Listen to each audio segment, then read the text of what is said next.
Hello दोस्तों, कैसे हो? जल्दी से बता दो। और क्योंकि ठंड बहुत ज़्यादा लग रही है तो घर के अंदर रहने का प्रयास करिए। क्योंकि आपको करना क्या है, अब तो पढ़ाई करनी है यार। आई थिंक यदि आप ऑनलाइन पढ़ते हैं तब तो ठीक ही है, अपन आपको दे ही रहे हैं।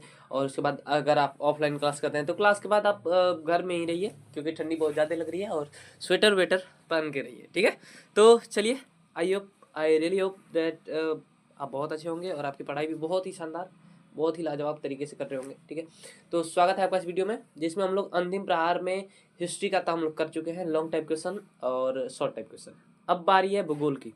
भूगोल का ये है पार्ट नंबर 1, जिसमें हम लोग फर्स्ट पार्ट में क्या कर रहे हैं, शॉर्ट टाइप क्वेश्चन कर रहे हैं, ठीक ना? भूगोल थोड़ा सा बड़ा बड़ा चैप्टर दिया हुआ है, तो उसमें 20 क्वेश्चन है, ठीक ना? इनमें क्वेश्चन 2-3 क्वेश्चन आपको शॉर्ट टाइप आराम से देखने को मिल जाएंगे, इसमें कोई बड़ी बात नहीं है, ठीक है? आप ये क्वेश्चंस देखते हैं तो आपको जब अलग भी क्वेश्चन आएंगे ना, तो आपको तरीका मालूम चलेगा कि आपको कैसे लिखना है, ठीक? क्योंकि मैं ये तो नहीं बोल सकता कि 100% क्वेश्चन आएंगे, ऐसा होगा भी नहीं, ठीक है? लेकिन इसमें से क्वेश्चन आपको पूछे जाएंगे, ठीक है? तो आई थिंक इतनी बात आपको समझ में आ गई होगी। और बाबू, चैनल पर नया है तो चैनल को सब्सक्राइब जरूर कर लेना, बेल आइकन को प्रेस कर लेना, ताकि वीडियोस की नोटिफिकेशन आपको मिलती रहे। वीडियोस की नोटिफिकेशन मिलेगी, क्लिक करके देखोगे, आपको कुछ ना कुछ फ़ायदा जरूर होगा। और बोर्ड एग्जाम के टाइम पर बाबू, कोई भी एग्जाम हो, ठीक ना, उस टाइम अगर 1-2%, 4% जहाँ से भी फ़ायदा मिलना हो ले लेना चाहिए, क्योंकि आपको हमेशा जीवन भर साथ रखना है, ठीक है? एकदम रट लेना है, ये क्वेश्चन मिस ही नहीं करना है, don't miss it. Miss it नहीं भाई, डोंट मिस इट, ओके?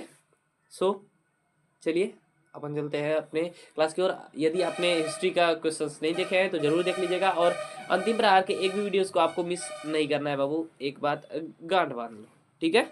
चलिए, अपन स्टार्ट करते हैं, क्वेश्चंस की तरफ बढ़ते हैं। तो दोस्तों, ये रहा फर्स्ट क्वेश्चन आपकी स्क्रीन पर। बहुत ही अच्छा क्वेश्चन है और रिपीटेड क्वेश्चन है, ठीक है? तो देखते हैं क्या है। अपवर्जक आर्थिक क्षेत्र क्या है? अपवर्जक आर्थिक, ये प्रीवियस ईयर क्वेश्चन से पूछा गया, उठाया गया है, ठीक ना? और चलिए तो जानते हैं। तो अपवर्जक आर्थिक क्षेत्र होता है बाबू किसी देश की तट रेखा से 200 किलोमीटर की दूरी तक का क्षेत्र, जिस पर उस देश का आधिपत्य होता है, ठीक है? जिसका केवल वही इस्तेमाल कर सकता है, चाहे कुछ भी, बिजली उत्पादन में हो, मत्स्य पालन में हो, परिवहन में हो, उसे ही अपवर्जक आर्थिक क्षेत्र कहते हैं, ठीक है? किसी देश की तट रेखा से 200 किलोमीटर दूरी तक का क्षेत्र पर उस देश का आधिपत्य होता है, जिसका केवल वही बिजली, मत्स्य पालन, परिवहन इत्यादि के लिए उपयोग कर सकता है, अपवर्जक आर्थिक क्षेत्र कहलाता है, ठीक ना? समुद्र का वो एरिया होता है 200 किलोमीटर लंबा, जिस पर उस देश का आधिपत्य होता है, वही अपवर्जक आर्थिक क्षेत्र कहलाता है, ठीक है? तो आई थिंक आपको बात समझ में आ गई होगी, आसान क्वेश्चन था, आपको इतना ही लिखना है, 2 मार्क्स पक्के हो जाएंगे, ठीक है? चलिए, तो अपन नेक्स्ट क्वेश्चन पर चलते हैं। ये रहा नेक्स्ट क्वेश्चन आपकी स्क्रीन पर। बहुत ही अच्छा क्वेश्चन है, रिपीटेड क्वेश्चन है और बहुत ही आसान क्वेश्चन है, ठीक है? सेकेंड नंबर क्वेश्चन है, समुच्च कृषि से आप क्या समझते हैं, ठीक है? तो देखो, इसमें क्या होता है कि मिट्टी की सतत गुणवत्ता बनी रहे, इसके लिए वर्षा जल का संचयन, भूपृष्ठीय जल का संरक्षण, भूमिगत जल की पुनः पूर्ति के साथ साथ पहाड़ी क्षेत्रों में सीढ़ीनुमा खेती की जाती है, जिसे समुच्च कृषि कहते हैं। इस विधि द्वारा मिट्टी की उर्वरता शक्ति एवं संरक्षण साथ साथ हो जाता है, ठीक है? देखो, भला नंबर, समुच्च कृषि किस क्षेत्र में की जाती है? तो पहाड़ी क्षेत्रों में की जाती है। पहाड़ी क्षेत्रों में सीढ़ीनुमा की जाने वाली खेती को ही समुच्च कृषि कहते हैं, ठीक है? सीढ़ीनुमा खेतों में की जाने वाली कृषि समुच्च कृषि कहलाती है। इससे क्या होता है? तो समुच्च कृषि से होता है कि मिट्टी की उर्वरता शक्ति भी बनी रहती है और उसका संरक्षण भी बना रहता है, मतलब उसका संरक्षण भी हो जाता है। जैसे कि सीढ़ी बना दी है, तो मान लो पानी क्रॉस करके आएगा कहाँ? नीचे वाले खेत में आएगा मिट्टी, पानी के साथ मिट्टी का बहाव होता है, ठीक है? जैसे गंदा पानी दिखता है आपको ना, जो बारिश का पानी देखते हो, कुछ टाइम के बाद वो बहुत ही फ्रेश हो जाता है, जिसे आप पी सकते हो। हालांकि वो अम्लीयता क्षारीयता का फिर मैटर आ जाता है, लेकिन साफ होता है। तो मिट्टी उसके साथ बहती है पानी के साथ, तो मिट्टी का कटाव भी रुक जाता है, यानी कि संरक्षण भी हो जाता है, ठीक है? तो यही था, सीढ़ीनुमा खेत बनाकर पहाड़ी इलाकों, पहाड़ी क्षेत्रों में सीढ़ीनुमा खेत बनाकर उस पर कृषि की जाती है, उसे ही समुच्च कृषि कहते हैं। समुच्च कृषि पहाड़ी क्षेत्रों में की जाती है और इससे मिट्टी की उर्वरता शक्ति भी बनी रहती है और मिट्टी का संरक्षण भी हो जाता है, ठीक है? चलिए बाबू, तो यही था, आपको शॉर्ट में हमने आपको बता दिया, यही था इसका आंसर, ठीक? चलिए नेक्स्ट क्वेश्चन, ये रहा थर्ड क्वेश्चन आपकी स्क्रीन पर। थर्ड क्वेश्चन क्या कर रहा है भाई? फसल चक्रण मृदा संरक्षण के किस प्रकार सहायक है? फसल चक्रण मृदा संरक्षण में किस प्रकार सहायक है बताओ। तो देखो फसल चक्रण पहले होता क्या है, फसल चक्रण जानेंगे तब तो इसका संरक्षण कैसे होता है पता करेंगे। ठीक है, तो फसल चक्रण होता है दो धान की फसलों के बीच एक दलहन फसल लगाने की प्रक्रिया को फसल चक्रण कहते हैं। दो धान की फसलों के बीच एक दलहन फसल कोई भी लगा दिए उसे ही उस प्रक्रिया को फसल चक्रण कहते हैं। ठीक है, इजी था। आप अगर बिहार से बिलोंग करते हो तो बहुत ही ज़्यादा जनसंख्या जो है वो कृषि पर निर्भर है। आपके घर भी कृषि कार्य होता होगा तो बीच बीच में वो चना बो दिया जाता है, चना, ठीक ना, खेतों में चना लगा दिया जाता है या फिर उर्दी लगा दिया जाता है। ठीक है, तो ये सब लगाया जाता है, ठीक है ना, फसल चक्रण में होता है। तो फसल चक्रण के कारण मिट्टी में राइजोबियम नामक जीवाणु की वृद्धि हो जाती है। तो देखो जो दलहन फसलें होती है ना उनकी जड़ों में राइजोबियम नामक जीवाणु पाए जाते हैं, राइजोबियम। ठीक है, राइजोबियम नामक जीवाणु पाए जाते हैं जिससे मिट्टी उपजाऊ बनी रहती है। इनके कारण राइजोबियम जो जीवाणु होते हैं वो मिट्टी की उर्वरता को वापस लाते हैं या फिर स्थिर करते हैं या फिर बढ़ाते हैं। ठीक है, इस विधि के द्वारा समय के बचत के साथ साथ एक ही बार में कई तरह के फसल उत्पादित हो जाते हैं। ठीक है, और इस विधि के कारण क्या होता है कि बहुत सारी फसलें अलग अलग भी लगा दी जाती है, जैसे कि धान फसल बोए तो उसमें दलहन भी लग गया, तो ये भी फायदा होता है। ठीक है, चलिए तो नेक्स्ट आगे बढ़ते हैं। और बीच में जो देखो धान की फसल दो बोए, ठीक है, उसके बाद बीच में जो गर्मी वाला मौसम होता है, गर्मी वाले मौसम में मिट्टी का कटाव भी होता है, मिट्टी हवा के साथ भी जाने लगती है। तो उसमें क्या होता है अगर ये दलहन फसलें लगाए रहेंगे तो वो मिट्टी उड़ेगी नहीं। ठीक है, तो आई थिंक बात क्लियर हो गई होगी। चलिए नेक्स्ट क्वेश्चन पर चलते हैं। ये रहा 4th नंबर क्वेश्चन आपकी स्क्रीन पर। प्यारे प्यारे भाइयों आप इसका आंसर दो। क्वेश्चन आसान है और पूछा भी जाता है PYQ से। ठीक है, देखो खादर और बांगर क्या है, तो फर्स्ट आप जान लो कि खादर और बांगर जलोढ़ मिट्टी का प्रकार है। जलोढ़ मिट्टी दो प्रकार की होती है, खादर और बांगर। तो अब दोनों क्या है इनका डेफिनेशन सुनो। तो नए जलोढ़ मिट्टी में महीन कण पाए जाते हैं, ठीक ना, वैसी जलोढ़ मिट्टी जिसमें महीन कण पाए जाते हैं।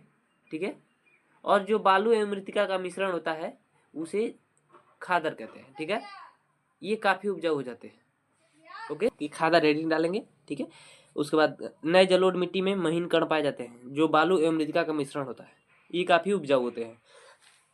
जो नया जलोढ़ होता है नई मिट्टी बनी होती है और नई मिट्टी उपजाऊ होती ही है। ठीक ना, कुछ समय बाद खेती करोगे तो क्या उसकी उर्वरता धीरे धीरे कम होती जाती है, इसीलिए खाद का प्रयोग किया जाता है, जैविक खाद हो या फिर रासायनिक खाद हो। ठीक है, फिर उसके बाद आता है बांगर। पुराने जलोढ़ मिट्टी में कंकड़ एवं बजरी की मात्रा अधिक होती है। पुराने जलोढ़ को पहला नंबर, पुराने जलोढ़ को बांगर कहते हैं, नए जलोढ़ को खादर कहते हैं।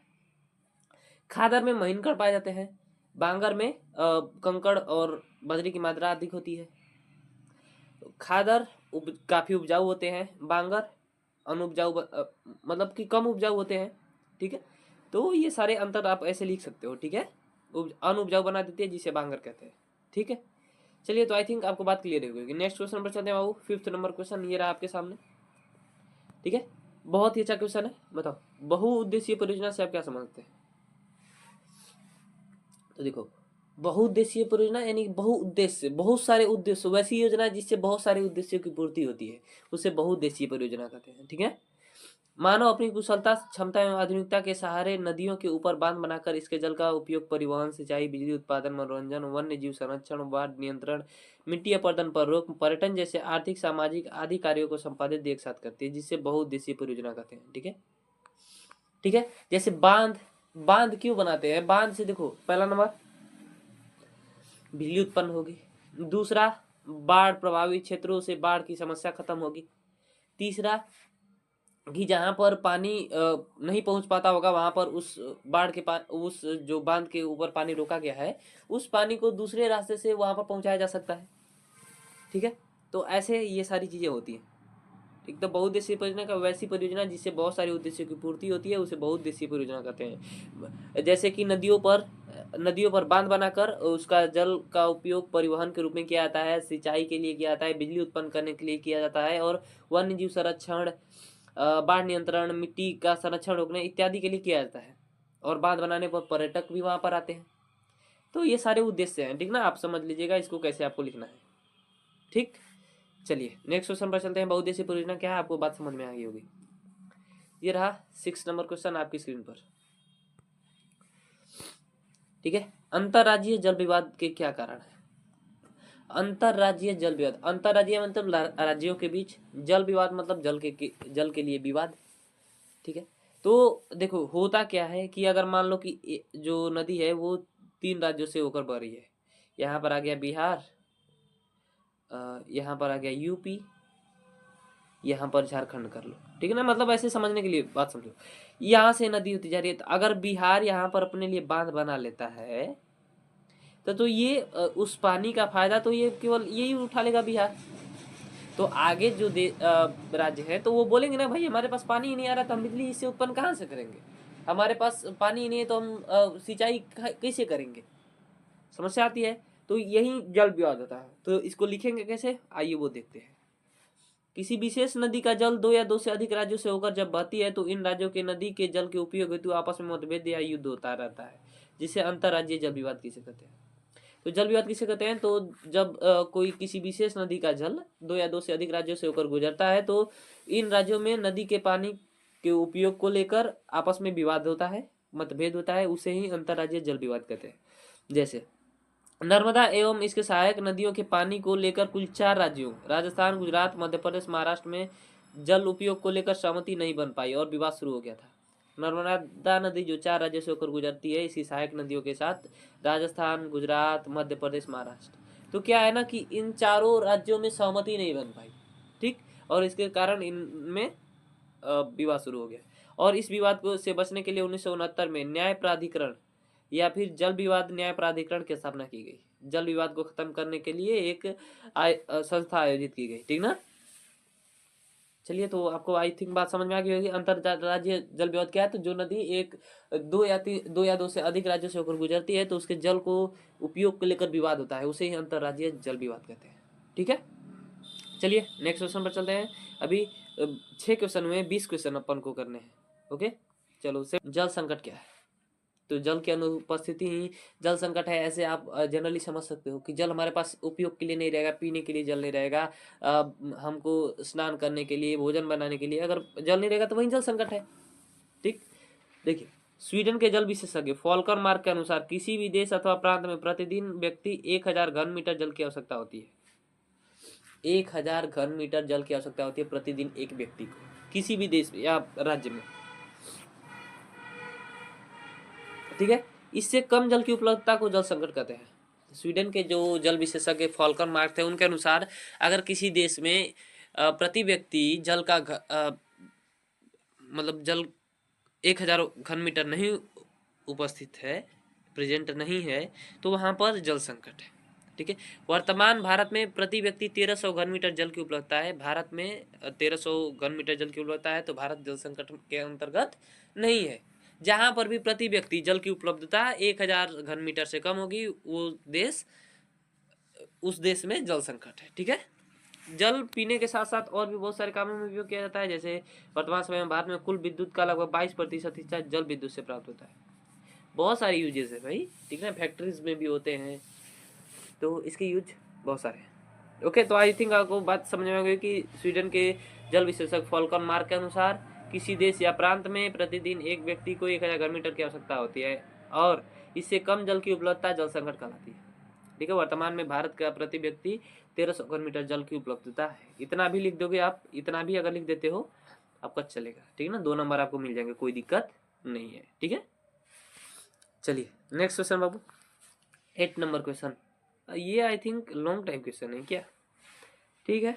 ये देख लेते हैं। लॉन्ग टाइम क्वेश्चन तो नहीं है, रीजन बहुत 3-4 दे दिए गए हैं ताकि आपको अगर एक रीजन भूल भी जाए तो कोई दिक्कत ना हो, ठीक है। 8वां क्वेश्चन है भारत की नदियों के प्रदूषण के कारणों का वर्णन करना है। लॉन्ग टाइम नहीं आएगा लेकिन चलिए ठीक है।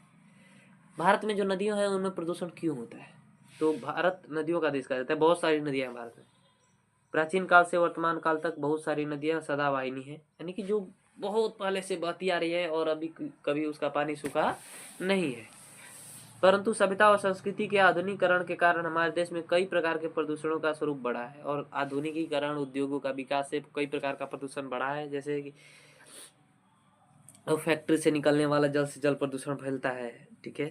तो और वायु प्रदूषण होता है गाड़ियों से, जो धुआं निकलता है चिमनी से, भट्टियों से। तो बहुत सारे प्रदूषण के आए हैं कारक। भारत के नदियों के प्रदूषित होने के कारण कुछ इस प्रकार है। भारत में नदियां कैसे प्रदूषित होती है, उनके कारण नीचे दिए गए हैं, ठीक ना। तो 2 नंबर में अगर लिखना हो तो आपको कारण डायरेक्ट लिखना है, ठीक ना, कि निम्नलिखित कारण है, 2 कारण भी लिख दोगे तो काम चल जाएगा, ठीक। कल कारखानों और उद्योगों से निकले वाले दूषित जल, कचरा अथवा अवांछनीय तत्वों की नदी में सीधे सीधे प्रवाहित कर देना। यानी कि जो फैक्ट्रियों से जो कचरा होता है या फिर गंदा जल होता है, उसे डायरेक्ट नदियों में जल प्रवाहित किया जाता है, तो उससे जल प्रदूषण होता है। नदियों में जल प्रदूषण पहला है। दूसरा है, नदियों में मृत पशुओं को डालने से, मवेशियों को नहलाने से, गंदी नालियों को जोड़ने से नदियां प्रदूषित हो रही हैं। तो नदियों में अगर मृत जीवों को डाल रहे हैं, पशुओं को धो रहे हैं, तो इससे भी जल दूषित होता है।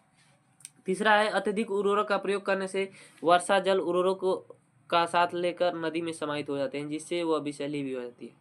और अत्यधिक उपयोग किया जाता है तो वर्षा जल पहले खेत में आया, खेत का अगर मान लो खेत नजदीक है जिस नदी के किनारे, तो वो वर्षा जल के साथ खाद जो होगा वो नदी में प्रवाहित हो जाएगा, तो फिर नदी विषैली हो जाएगी, ठीक ना, उसका पानी बहुत ही खतरनाक हो जाएगा। ओके, तो ये सारे 3 रीजन थे। तो आप अगर 2 रीजन इसमें से लिख देते हो तो आपको 2 नंबर मिल जाएंगे पक्के, एकदम कोई दिक्कत नहीं होगा, ठीक है। और लॉन्ग टाइप क्वेश्चन मिलेगा तो ऐसा आप लिख सकते हो, इतना बड़ा है आप लिख दोगे तो मिल जाएगा यार, ठीक है। चलो नेक्स्ट क्वेश्चन, 9 नंबर क्वेश्चन। ये कैंसर रोग के उपचार में वन का क्या योगदान है। तो बाबू एक बात आपको बता दें कि आज तक किस कैंसर रोग का मतलब फाइनल स्टेज के लिए दवा नहीं बनी, कोई एंटीबायोटिक नहीं तैयार हुआ, ठीक है। और वन क्या सहायता करता है, तो आइए देखते हैं। बहुत ही मतलब बहुत अच्छा है ये, ठीक है, जानना चाहिए आप सबको, ऐसे भी जानना चाहिए अगर आप नहीं पढ़ रहे हो तब भी, ठीक है। कैंसर एक खतरनाक बीमारी है कि समय पर यदि पता न चले तो यह लाइलाज हो जाता है। यानी कि अगर ये समय से पता ना चले ना, फर्स्ट स्टेज में आपको पता नहीं, सेकेंड में पता नहीं चला ना, तब तो आप गए, आपको अब कोई नहीं बचा सकता, इसकी कोई दवा है ही नहीं, ठीक है। और कैंसर के अनेक प्रकार होते हैं, जैसे ब्लड कैंसर, ब्रेन कैंसर, बहुत सारे होते हैं ना। तो परंतु फिर भी भारतीय औषधियाँ जगत के अनुसार एक विशेष प्रकार का टैक्सोल कैंसर रोधी औषधि के रूप में इस्तेमाल किया जाता है। टैक्सोल होता है जो हिमालयन यव नामक वृक्ष से पाया जाता है, हिमालयन यव, ठीक ना, याद रखिएगा। टैक्सोल किससे मिलता है, हिमालयन यव से मिलता है। इसको माना जाता है कि इससे क्या, ये एंटीबायोटिक के रूप में है तो कैंसर का, ठीक। जो सदाबहार वृक्षों के छाल टैक्सोल बैंकेटा एवं प्रभिफोलियो से प्राप्त किया जाता है। सदाबहार वृक्ष में हिमालयन एवं आते हैं, उनसे प्राप्त किया जाता है टैक्सोल, ठीक है ना, उनके छाल से। तो आई थिंक आपको बात समझ में आ गई कि वन का क्या महत्व है कैंसर रोग के उपचार में, क्योंकि हिमालयन यव है जिससे टैक्सोल नामक पदार्थ प्राप्त होता है, और वो उसका प्रयोग कैंसर के औषधि के रूप में प्रयोग होता है, ठीक है। चलिए नेक्स्ट क्वेश्चन पर चलते हैं बाबू। 10वां क्वेश्चन क्या है, रेड डाटा बुक क्या है। रेड डाटा बुक, बुक मतलब किताब, डाटा मतलब डेटा मतलब कि जो भी आंकड़े में हो, और रेड मतलब लाल। तो पृथ्वी पर पशु पक्षियों जीवों की संख्या का रिकॉर्ड रखने की जो सूची बनाई गई है उसे ही रेड डाटा बुक कहा जाता है। पृथ्वी पर जो भी पशु पक्षी जीव पाए जाते हैं उनको दिखाने के लिए, ठीक ना, उनके संख्या का रिकॉर्ड रखने के लिए एक सूची बनाई गई है जिसे रेड डाटा बुक कहते हैं। तो रेड डाटा बुक क्या है, एक ऐसी सूची है जिसमें दुनिया में पाए जाने वाले पशु पक्षियों और जीवों का संख्या का रिकॉर्ड रखा गया है। इसे IUCN जारी करती है। तो IUCN क्या होता है, तो IUCN का पूरा नाम international union of conservation nature, ठीक है, international union of conservation nature. इसका मुख्यालय स्विट्जरलैंड में है, याद रखिएगा। IUCN का मुख्यालय कहाँ है, स्विट्जरलैंड में है। रेड डाटा बुक में सामान्य प्रजातियों के विलुप्त होने के खतरे से अवगत किया जाता है। इसमें संकटग्रस्त प्रजातियों को सर्वमान्य रूप से चिन्हित होते हैं। और इसमें एक खास बात होती है कि सारे जीव जंतुओं का तो लिखा ही है, पक्षियों का लिखा हुआ है, लेकिन उसमें जो संकटग्रस्त प्रजातियां होती है जो आने वाले कुछ समय में लुप्त हो जाएंगी, उनको अलग से मार्क किया रहता है ताकि पहचान पाए और उसका संरक्षण किया जा सके, ठीक है। तो रेड डाटा बुक क्या है, तो उसमें सभी दुनिया के सभी जीवों का उसमें डाटा रखा हुआ है कि कितनी संख्या में वो है, और इसमें जो संकटग्रस्त प्रजातियां होती हैं उनको अलग से चिन्हित किया जाता है। ठीक, और इसका जो मुख्य इसे जारी कौन करता है, तो IUCN जारी करता है, जिसका मुख्यालय स्विट्जरलैंड में है। ओके, चलिए नेक्स्ट क्वेश्चन पर चलते हैं बाबू, 11 नंबर क्वेश्चन। ओके, तो बाबू ये रहा नेक्स्ट क्वेश्चन आपकी स्क्रीन पर। बिहार के किस भाग में सिंचाई की आवश्यकता है और क्यों? बिहार का कौन सा भाग है, कौन सा क्षेत्र है, कौन सा हिस्सा है जहाँ पर सिंचाई की आवश्यकता है और क्यों है? ठीक है, तो बिहार के कई जिला ऐसे हैं यहाँ सिंचाई के साधनों के विकास की आवश्यकता है। कोई बिना सिंचाई की अच्छी उपज नहीं होती है, क्योंकि भाई सिंचाई होगी तभी तो अच्छे से उपज होगी। अच्छा बताओ, जहाँ पानी नहीं रहेगा किसी का कार्य ही नहीं होगा, और टाइम टाइम से पानी नहीं मिलेगा तो फसल अच्छी नहीं होगी, तो उपज भी अच्छी नहीं होगी। और वैसे देख ही रहे हो कि जनसंख्या कितनी तेजी से बढ़ रही है, तो उपज अच्छी होना जरूरी है। एक घर में जहाँ 4 लोग थे वहां पर 8 लोग हो गए हैं, तो उत्पादन बढ़ेगा तभी ना उनका खर्चा चलेगा भाई, वो खाएंगे कहाँ से खाएंगे? ठीक है, तो ऐसे जिलों में रोहतास, गया, जहानाबाद, नवादा, नालंदा और पटना आते हैं जहाँ सिंचाई के साधनों का विकास नहीं हुआ है। इन क्षेत्रों में वर्षा का भी कमी रहता है, यानी कि इन क्षेत्रों में वर्षा भी कम होती है और सिंचाई का भी विकास नहीं हुआ है। और देखो गया में फाल्गुनी नदी है भाई, वो सूखी है, नदी है लेकिन सूखी है। ठीक है, मतलब हमारी मान्यता है वो अलग है, ठीक है, लेकिन सूखी है नदी ना। ठीक, तो साधन के विकास बहुत जरूरी है। ठीक है, सिंचाई की आवश्यकता बहुत जरूरी है, वो किसानों के लिए सबसे ज्यादा इम्पोर्टेंट है। ठीक है, तो आई होप बात आपको समझ में आएगी, क्योंकि इससे उपज अच्छी नहीं हो पाती है, फसल बर्बाद हो जाती है, फसल सूख जाती है, इसी के कारण सिंचाई की आवश्यकता है। और किस भाग में है, तो रोहतास में है, गया, जहानाबाद, नवादा, नालंदा, पटना इत्यादि में है। इन क्षेत्रों में वर्षा भी कम होती है। ठीक है, चलिए नेक्स्ट क्वेश्चन बाबू, 12 नंबर क्वेश्चन ये रहा आपके सामने। बिहार में दलहन उत्पादन एवं वितरण का संक्षिप्त विवरण प्रस्तुत कीजिए।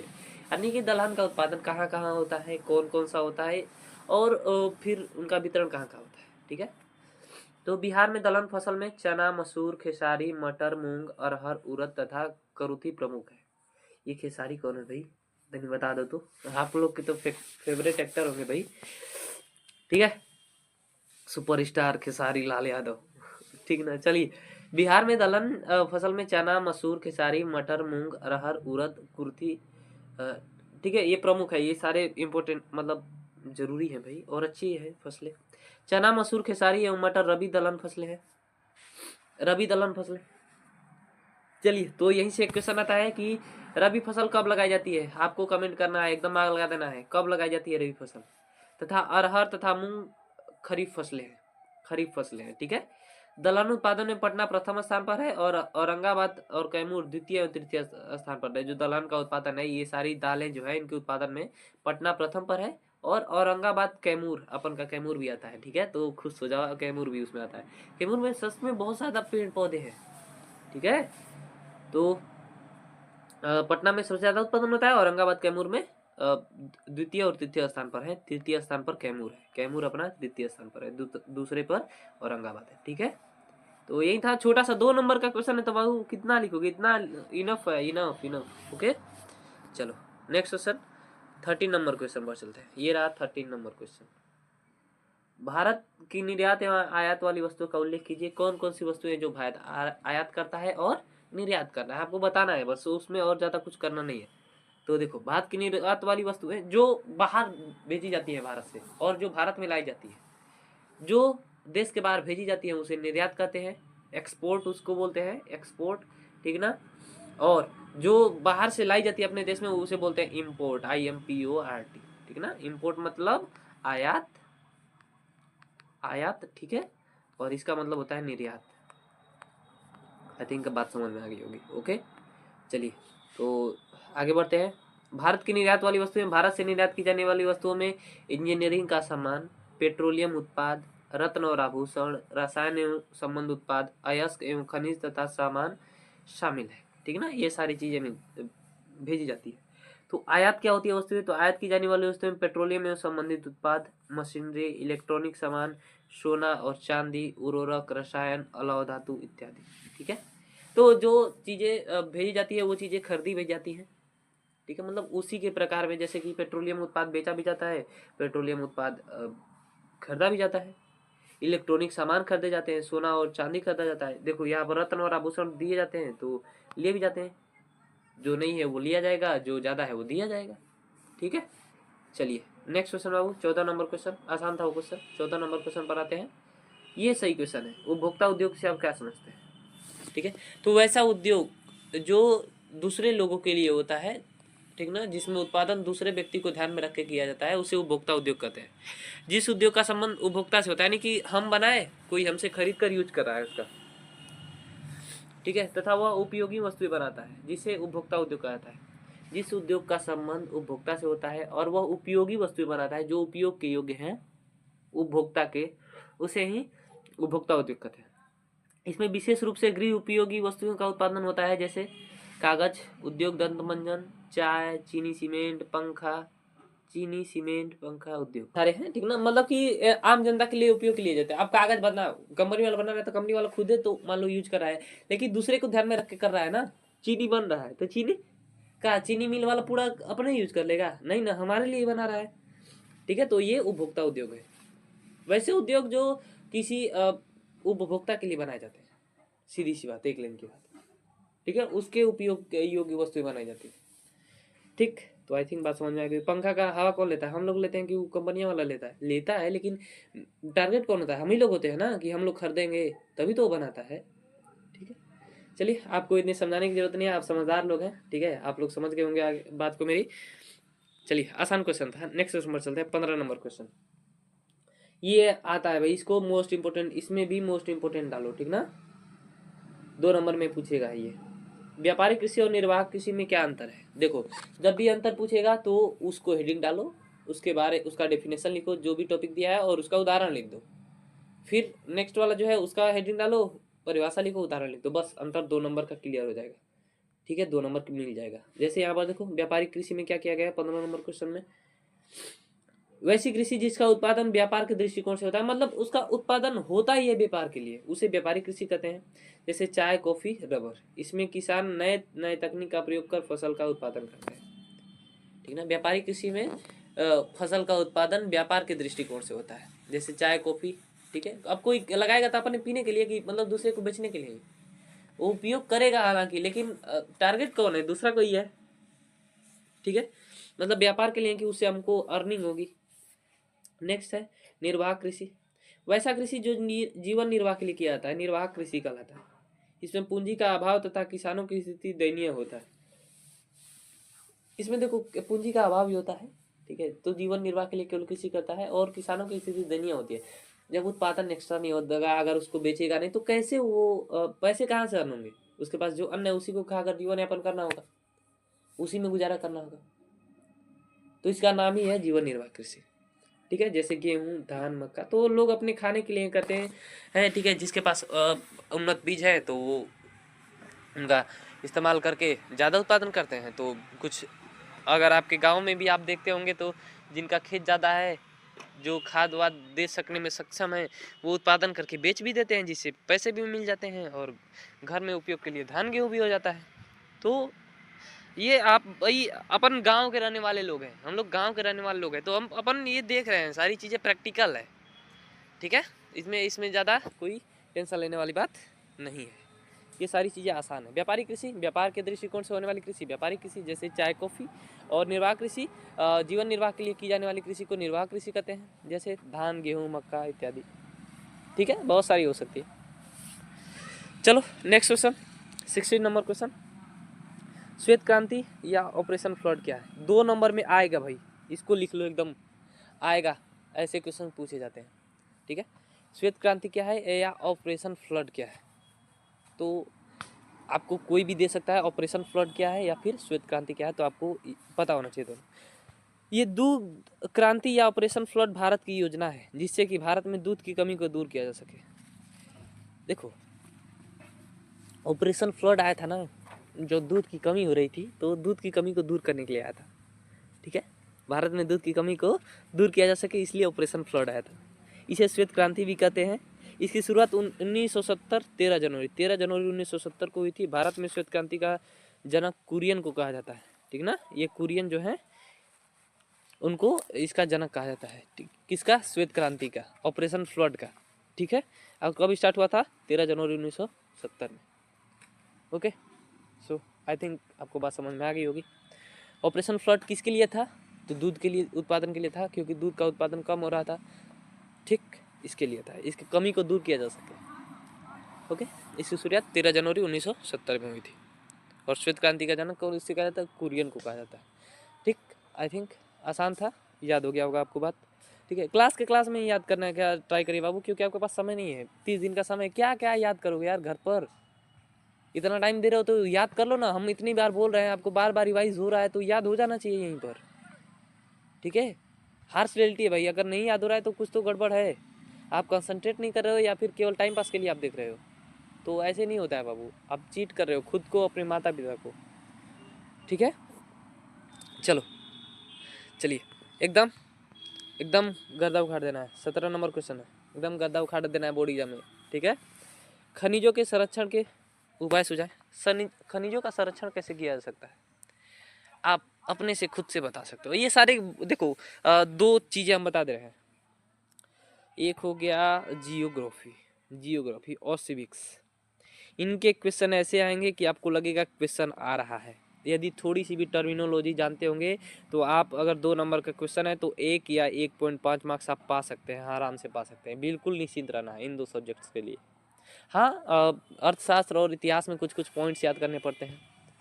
ठीक है, चलिए तो पहले अपना क्वेश्चन करते हैं, उसके बाद आके बातें होती रहेंगी। तो खनिजों के संरक्षण का उपाय क्या है? तो निरंतर दोहन पर नियंत्रण करें। निरंतर दोहन न करें, हमारी आवश्यकता है तो ऐसा ना हो कि अपवाद में हम खर्चा करें, अफवाह खर्चा करें, नहीं। हमको जितनी आवश्यकता है उतना ही करेंगे। ज़्यादा उत्पादन होता है तब भी वस्तुएं खराब होती है, तो हमको जितनी आवश्यकता है उतना ही उत्पादित करें। ठीक है, मतलब कि प्राप्त करें, उत्पादन थोड़ी किया जाता है उसका, खनिज का। उनका बचत पूर्वक उपयोग करके एवं खनिज कच्चे माल के रूप में सस्ते विकल्पों की खोज करके। ठीक है, उनके विकल्पों को खोजना, खनिजों के अपशिष्ट पदार्थों को बुद्धिमत्तापूर्ण उपयोग पर ध्यान दिया जाए तो खनिज संकट से निपटा जा सकता है। उनके जो अपशिष्ट बचते हैं उसका भी अच्छे से उपयोग करना चाहिए, क्योंकि देखो, अगर सोने का अपशिष्ट है तो उसमें सोने का गुण होगा ही होगा, तो उसके सोने जैसा कुछ उपयोग किया जाए उसका। ठीक है, तो यही कहना चाह रहा है। तो क्या हो सकता है कि हम उसका अच्छे से उपयोग करें। ठीक है, अत्यधिक उत्पादन ना हो जिससे कि खनिज खराब हो। ठीक है, और सतत विकल्पों को खोजते रहना, और भी विकल्पों को खोजते रहना, क्योंकि हमारी पृथ्वी में बहुत सारे खनिज छुपे हुए हैं जिनके बारे में हमें जानकारी नहीं है, तो उनके बारे में भी हमेशा खोज चलती रहे। ठीक है, और इनके अपशिष्टों का भी अच्छे से इस्तेमाल किया जा सकता है। ये 4 टॉपिक हैं, आप इनको याद कर लीजिए। ठीक है, खनिजों का संरक्षण ऐसे होता है। नेक्स्ट 18 नंबर क्वेश्चन है बाबू, चिपको आंदोलन। बहुत ही इंपॉर्टेंट है बाबू। चिपको आंदोलन क्या है, ऐसे जनरली भी पूछ लिया जाता है। तो उत्तराखंड के टिहरी गढ़वाल पर्वतीय जिले में सुंदरलाल बहुगुणा के नेतृत्व में अनपढ़ जनजातियों द्वारा 1972 में एक विशेष आंदोलन का प्रारंभ हुआ था, जिसके तहत स्थानीय लोग ठेकेदारों की कुल्हाड़ी से हरे बड़े पेड़ पौधे को काटते देखकर बचाने के लिए अपने आगोश में पेड़ पौधे को घेर कर उनकी रक्षा करते थे, जिसे चिपका आंदोलन कहा गया। तो इसमें क्या करते थे ना, जब ठेकेदार वनों को काटने आते थे अपने उद्योग के लिए या फिर किसी भी काम के लिए, तो जो जनता थी वहाँ के जो लोग थे वो पेड़ों से चिपक जाते थे और उन्हें काटने से रोकते थे। ठीक है, तो इसे ही क्या कहते हैं, चिपको आंदोलन कहते हैं। चिपको आंदोलन की शुरुआत 1972 में हुई थी और इसका नेतृत्व कर रहे थे तो सुंदरलाल बहुगुणा। और ये कहाँ हुआ था चिपको आंदोलन? तो उत्तराखंड के टिहरी गढ़वाल पर्वतीय जिले में हुआ था। ठीक है ना, टिहरी गढ़वाल कोई जिला है उत्तराखंड का, उसी में ये हुआ था। ठीक ना, तो आई थिंक बात समझ में आ गई होगी। चिपको आंदोलन क्या था? तो जब ठेकेदार पेड़ काटने पहुंचते थे तो उन पेड़ों को बचाने के लिए वहाँ के स्थानीय लोग उन पेड़ों से चिपक जाते थे और पेड़ काटने से रोकते थे। इसे ही चिपको आंदोलन कहा गया। इसकी शुरुआत 1970 ईस्वी में हुई। इसके नेतृत्व कौन किए थे? तो सुंदरलाल बहुगुणा। ठीक, कहाँ हुआ था? तो उत्तराखंड। ओके, चलिए नेक्स्ट क्वेश्चन पर बाबू चलते हैं। 19 नंबर क्वेश्चन। तो अंतिम पड़ाव पर आ चुके हैं बाबू। एक बार फटाफट से अपने दोस्तों के साथ शेयर कर दो भाई कि वो भी देख ले, क्योंकि बोर्ड एग्जाम में भाई ये कंपटीशन का एग्जाम नहीं है भाई। तुम जितना लिखोगे तुमको भी मिलेगा, तुम्हारे दोस्त को मिलेगा, तो शेयर करते रहना चाहिए। ठीक है, उनको भी फायदा होना चाहिए। ओके, चलो। तो संसाधन निर्माण में तकनीक की क्या भूमिका है? संसाधनों का निर्माण, संसाधन क्या होते हैं? जो हमारे उपयोग, हमारे लिए उपयोगी होते हैं वही संसाधन होते हैं। तो संसाधन में तकनीकी क्या भूमिका है? अरे बाप रे बाप, टेक्नोलॉजी क्या, हम आपसे कांटेक्ट कर पा रहे हैं, जैसे कि हम आपको पढ़ा रहे हैं, आप हमसे पढ़ रहे हैं, क्या है? टेक्नोलॉजी, तकनीक है ये भाई, ठीक है। वो कहीं जाना होता है तो हम गाड़ी से चले जाते हैं, हुर्र देना गाड़ी से पहुंच जाते हैं, तो ये क्या है? ये सारी तकनीक ही है, ठीक है ना। तो 19 नंबर क्वेश्चन का आंसर है कि संसाधन निर्माण में तकनीक की अहम भूमिका है, ठीक ना, क्योंकि विभिन्न उपकरणों और मानव कुशलता के कारण ही संसाधनों की खोज किसी भी स्थान पर उत्खनन से की जाती है, उत्खनन से पहले की जाती है। तो मतलब तकनीक के कारण ही जो कोई खनिज है ऊपर से हम लोग पता कर लेते हैं कि कहाँ खनिज है, कहाँ कौन सा खनिज है, बिना खनन से, तो ये तकनीक ही है। बिना तकनीक अथवा कार्य कौशल एवं निपुणता के बिना संसाधनों का खोज एवं उपयोग की विधि पाना संभव नहीं होता। अब मान लो तकनीक नहीं रहेगा तो अब उतना खुदाई करो, कब कौन कहाँ से खनिज मिल रहा है कैसे पता चलेगा? तो टेक्नोलॉजी है भाई, टेक्नोलॉजी से पता चल जाता है कहाँ पर कौन सा खनिज है और कौन कितना उपयोगी है, वो हमारे योग्य है कि नहीं है, ठीक है। तो ये सारी चीज़ें हैं, ओके। चलो, उत्खनन से पहले हमको पता चल जाता है टेक्नोलॉजी है, ठीक। हम आपसे वार्तालाप कर रहे हैं, टेक्नोलॉजी है, ठीक है। या फिर समुद्र से पेट्रोलियम निकाला जाता है तो वो तकनीक ही है, तकनीक से ही निकाला जाता है, ओके। चलिए नेक्स्ट क्वेश्चन में चलते हैं बाबू। ये लास्ट क्वेश्चन है आपकी आज की इस क्लास का, ठीक ना। तो आई थिंक आपको आज की क्लास में मज़ा आया होगा, तो फटाफट से इस क्वेश्चन का आंसर समझ लीजिए और उसके बाद फिर मिलेंगे नेक्स्ट वीडियो में, ओके। संसाधन संरक्षण क्या उपयोगिता है? तो सभ्यता और संस्कृति के विकास में संसाधनों की अहम भूमिका होती है। सभ्यता और संस्कृति के विकास में संसाधनों की अहम भूमिका होती है, कैसे भाई? तो चलिए, संसाधनों को विवेकपूर्ण सामाजिक, आर्थिक, सांस्कृतिक एवं पर्यावरणीय समस्याओं के समाधान हेतु उपयोग करना ही संरक्षण कहलाता है। संसाधन का पर्यावरण को ध्यान में रखते हुए, अपने उपयोग और भविष्य के मद्देनजर रखते हुए उनका उपयोग करना ही संसाधन संरक्षण कहलाता है। उनके अच्छा उपयोग करना, दुरुपयोग नहीं करना है हमको, ठीक ना। पर्यावरणीय समस्याओं के समाधान हेतु उपयोग करना ही संसाधन संरक्षण कहलाता है, ठीक ना। एक सेकेंड, संसाधन संरक्षण की बात कर रहे हैं ना, ओके ठीक है। देखो, संसाधन संरक्षण क्या है? तो संसाधनों को विवेकपूर्ण सामाजिक, आर्थिक एवं सांस्कृतिक पर्यावरणीय समस्याओं के समाधान हेतु उपयोग करना ही संरक्षण कहलाता है, ठीक है। अब भविष्य में आने वाली पीढ़ी को इसी रूप में संसाधन मिले, अतः इसका संरक्षण या बचाव करना बहुत आवश्यक है कि आने वाली पीढ़ी के लिए ये ऐसा ना हो कि हम जो आज तो अपनी शौक पूरे कर लिए और आने वाली पीढ़ी हमारी संकटग्रस्त हो जाए, तो ऐसा भी नहीं करना, ठीक है। तो यही था संसाधन संरक्षण। तो आई थिंक आई होप आपको इस क्लास में बहुत ही मज़ा आया होगा। बहुत ही शानदार अच्छे अच्छे क्वेश्चन थे जो आपको बोर्ड एग्जाम में देखने को मिलेंगे और आपको बाबू पता लगेगा कि आपको आंसर लिखने कैसे हैं, ठीक है, ओके। तो फिर मिलेंगे बाबू नेक्स्ट वीडियो में और इसका होगा पार्ट नंबर 2, जिसमें हम लोग लॉन्ग टाइप क्वेश्चन करेंगे और अंतिम प्रहार के सारे वीडियोस आपको जरूर देखने हैं और मैथमेटिक्स से शॉर्ट्स वीडियो आपको जरूर देखने हैं ताकि आप MCQ कर सको, ठीक है। अभी मैथमेटिक्स का शॉर्ट टाइप क्वेश्चन आपको कराया जाएगा, जिसमें से शॉर्ट टाइप क्वेश्चन फिक्स हैं कि वैसे ही आएंगे क्वेश्चन। इसमें एक मैथमेटिक्स की मैं गारंटी देता हूँ कि उसमें से क्वेश्चन वैसे ही आएंगे, ठीक है। चलिए बाबू, तो फिर मिलते हैं नेक्स्ट वीडियो में।